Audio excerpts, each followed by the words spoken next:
Ano ang pinaka-memorable line ni Sharon Cuneta sa pelikulang Pasan Ko Ang Daigdig? Quiet, please.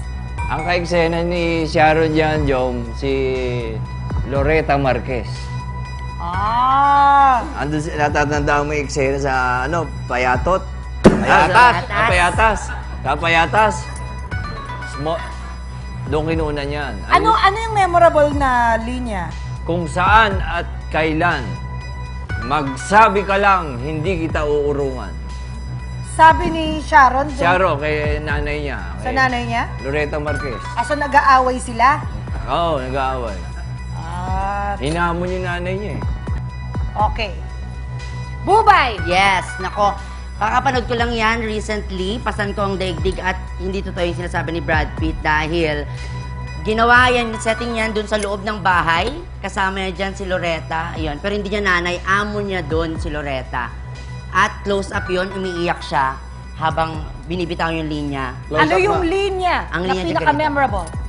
Umiiyak ha? Umiiyak siya. Action! Oo, ate. Oo, ate. Wow. Puro na lang, oo, ate. Para kung manikang di susi. Wala pa namang...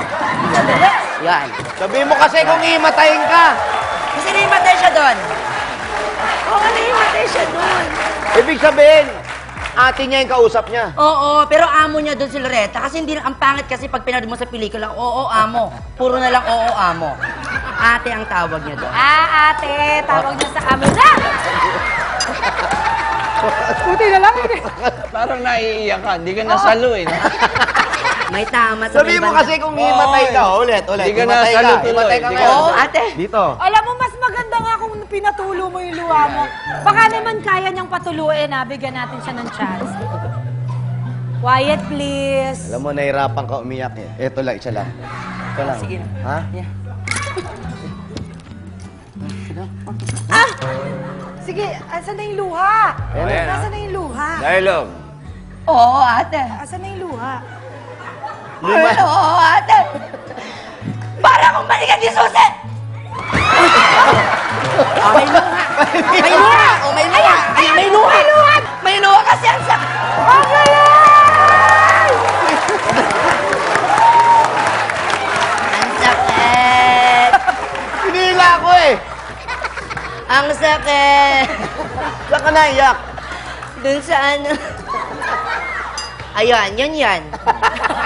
Ang galing mo, may luha. Ang galing, may luha! Ano, maniwala ka naman sa akin, Jo Mario. Makaawa. Kita ko yung tears, ha? Kita ko yung tears. Yan. Sir. Very good, best Thank you actress. so much. Napaka-professional. Maraming salamat. Bubay is the name.